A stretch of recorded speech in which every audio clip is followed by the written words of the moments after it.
जय गायत्री माता, जय गुरुदेव। ईश्वर कौन है, कहाँ है, कैसा है? इस पुस्तक में आगे पंडित श्री राम शर्मा आचार्य जी लिखते हैं कि शिकारी जानवरों को अधिक पराक्रम करना पड़ता है।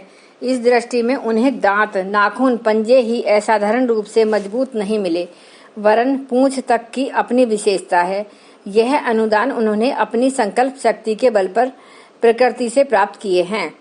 शेर का वजन अधिक से अधिक 400 पौंड होता है, जबकि गाय का वजन उससे दूना होता है।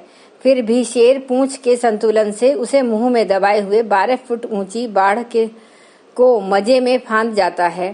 प्राणियों की शरीर रचना और बुद्धि संस्थान भी अपने स्थान पर महत्वपूर्ण है, पर उनकी सबसे बड़ी विशेषता है संकल्प शक्ति, इच्छा और आवश्यकता।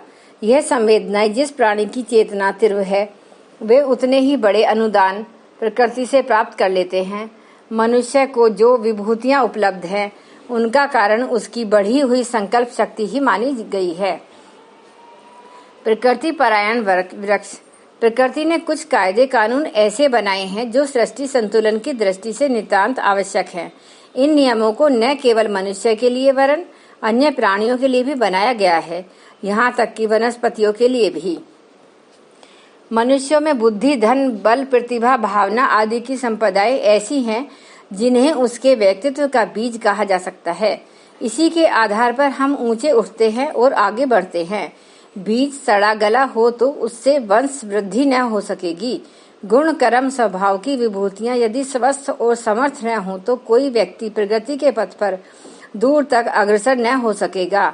ध्यान पूर्वक देखने से पता चलता है कि हमारी विभिन्न शारीरिक और मानसिक हलचलें इन बीज तत्वों को विकसित, परिष्कृत और पुष्ट करने के लिए ही होती हैं।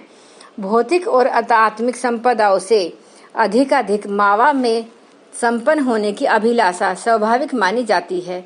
वह बनी ही रहती है और उनके लिए जाने अनजाने प्रयास चलते ही रहते हैं। वनस्पति जगत में भी यही प्रक्रिया अपने ढंग से उसी तरह पलती रहती है जिस तरह मनुष्यों में चलती है। मनुष्य जीवन का लक्ष्य आत्मविस्तार है। हम बड़े विकसित हो और सुदूर क्षेत्र तक फैले, इसके लिए भांति भांति के प्रयत्न पुरुषार्थ किए जाते हैं। यहाँ तक कि युद्ध भी। आध्यात्मिक क्षेत्र में यही विस्तारवार आत्मीयता का क्षेत्र बढ़ाकर सब में अपने को और अपने में सब को देखने वाला तत्व दर्शन हृदयंगम किया जाता है। बीज तत्व का विकास और सत्ता का विस्तार करने के लिए हम मनुष्यों के विभिन्न क्रियाकलापों को संजोया जाना देखते हैं।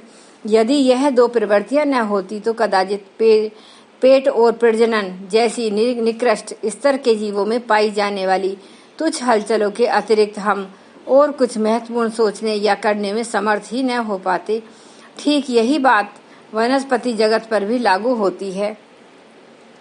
पौधे बढ़ते और विकसित होते हैं, अंततः उनकी प्रौढ़ता फलवती होती है और उन पर फल लगते हैं। यह फल मनुष्यों सहित अन्य प्राणियों के लिए आहार का काम कर देते हैं, पर जहाँ तक वृक्ष के लिए इन फलों का अपना उपयोग है, वह उनकी बीज सत्ता का अक्षुण्ण रखने, परिपुष्ट बनाने और सुविस्तृत करने के उद्देश्य में ही सन्निहित देखी जा सकती है। वृक्ष मात्र परोपकार के लिए ही नहीं फलते, उनके अपने जीवन की सार्थकता भी फलवान होने में ही है। फलों में गूदा भरा होता है और गूदे के भीतर बीज रहते हैं। यह बीज एक जगह इकट्ठे नहीं रखे रहते, वरन दूर दूर तक फासले पर रहते हैं। पूरे वृक्ष पर एक ही फल नहीं लगता, वरन उनकी बहुत बड़ी संख्या होती है। प्रकृति ने ऐसी व्यवस्था क्यों की, इस पर विचार करने से स्पष्ट होता है कि प्रकृति के आधार जिस प्रकार मनुष्य के लिए बनाए गए हैं, वैसे ही वृक्षों के लिए भी विनिर्मित किए गए हैं। गूदे का उद्देश्य है कि बीज को पोषण देना, परिपुष्ट करना, प्रौढ़ावस्था तक पहुंचना। माता के गर्भ में जिस प्रकार भ्रूण पलता है, उसी प्रकार फल के उदर में गूदे के मध्य बैठा हुआ बीज धीरे धीरे सबल और समर्थ्य बनता रहता है। मानव जीवन के अधिकतर क्रियाकलाप भौतिक उपार्जन के लिए ही होते हैं। इससे सुविधा सामग्री तो मिलती ही है, साथ ही वे विशेषताएं, विभूतियां भी परिपक्व होती हैं, जिनके आधार पर प्रत्येक क्षेत्र में सफलताएं पाई जा सकती हैं, जिन्हें विकसित व्यक्तित्व की परिपुष्ट सत्ता कहते हैं। एक वृक्ष अनेक फल और प्रत्येक फल में अनेक बीज इसलिए उत्पन्न करता है कि उसकी सत्ता को अधिक विस्तार करने का अवसर मिले। उसे सीमित दायरे में संकीर्णता की परिधि में ही आबद्ध रहकर अविकसित कहलाने का कलंक न रह सहना पड़े। आत्म विस्तार बिना न तो आत्म संतोष मिल सकता है और न ही आत्म गौरव।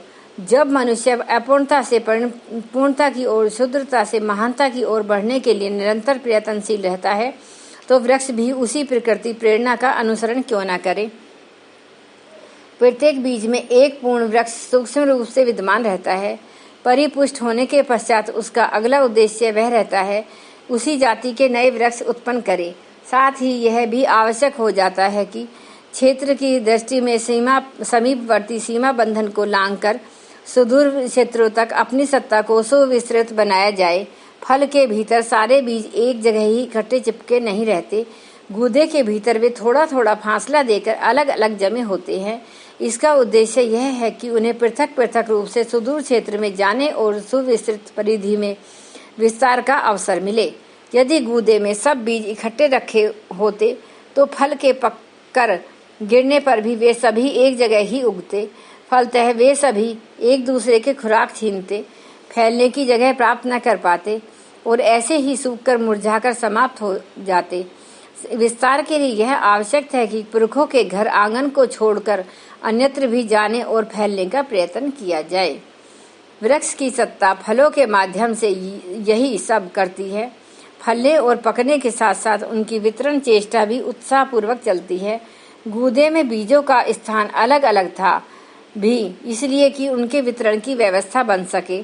आहार में प्राय गूदा ही काम आता है। बीज कड़े होते हैं इसलिए वे फेंक दिए जाते हैं या संग्रह कर लिए जाते हैं। गूदा समाप्त हो जाने पर भी बीजों का अस्तित्व बना रहता है। यदि उन्हें पीस कर नहीं रखाया जाए तो चबाने पर भी उनमें से अधिकांश साबुत बच जाते हैं। पेट में भी कम ही पचते हैं। मल मार्ग से निकलकर वे पृथ्वी पर बिखर जाते हैं और इधर उधर छितराते धक्के खाते और वृद्धि करते हैं। मनुष्य जीवन की प्रगति के भी दो आधार हैं। एक भौतिक उपलब्धियों के लिए प्रयत्न करते हुए अपने में गुण कर्म स्वभाव परक बीज सत्ता को परिपुष्ट करना और दूसरा उस पुष्ट सत्ता को सुविस्तृत क्षेत्र में वितरण करके उन विभूतियों को दूर दूर तक बिखेरना विकसित करना। प्रथम चरण को शक्ति संचय कह सकते हैं और दूसरे चरण को सेवा साधना। बल वृद्धि का सामर्थ्य संपादन का उद्देश्य यही हो सकता है कि उनके वितरण विस्तार का लाभ सुदूर क्षेत्रों को मिले। जो लोग शरीर या परिवार के भीतर ही अपनी प्रतिभा का लाभ सीमित किए बैठे रहते हैं उन्हें गूदे के भीतर ही पहुंचाने वाले बीज की उपमा दी जा सकती है। गूदे में पककर विकसित हुए बीज सुदूर क्षेत्रों तक फैले, इसके लिए प्रकृति ने अनेक प्रकार की व्यवस्थाएं की हैं। प्राणियों द्वारा उनका खाया जाना और मल विसर्जन के साथ उनका दूर दूर तक पहुंचना प्रत्यक्ष ही है। कई बीज फेंके या संग्रह करने पर भी किसी न किसी प्रकार वंश वृद्धि करने का अवसर पाने में सफल हो जाते हैं। बीजों का व्यवसाय भी होता है। अनाज की तरह अन्य बीज भी खरीदे बेचे जाते हैं और वे यहाँ से वहाँ की यात्रा करते हैं। यह तो प्रचलित व्यवस्था हुई। प्रकृति भी इस दिशा में भारी योगदान करती है और तरह तरह के ऐसे साधन जुटाती है जिससे वह उत्पन्न हुई बीज संपदा किसी एक स्थान तक सीमित होकर न रह जाए, वरन उसे सुदूर क्षेत्रों में वितरित होने का अवसर मिले। हवा असंख्यों बीजों को अपने साथ उड़ाकर एक स्थान से दूसरे स्थानों तक पहुंचाती है। इस स्तर के हल्के बीजों की वनस्पति जगत में कहीं नहीं है। कुनैन जिस सिनकोना पौधा से बनती है उसके बीज इतने हल्के होते हैं कि एक औंस में 70,000 तोले जा सकते। आर्किडों के बीज इससे भी हल्के होते हैं।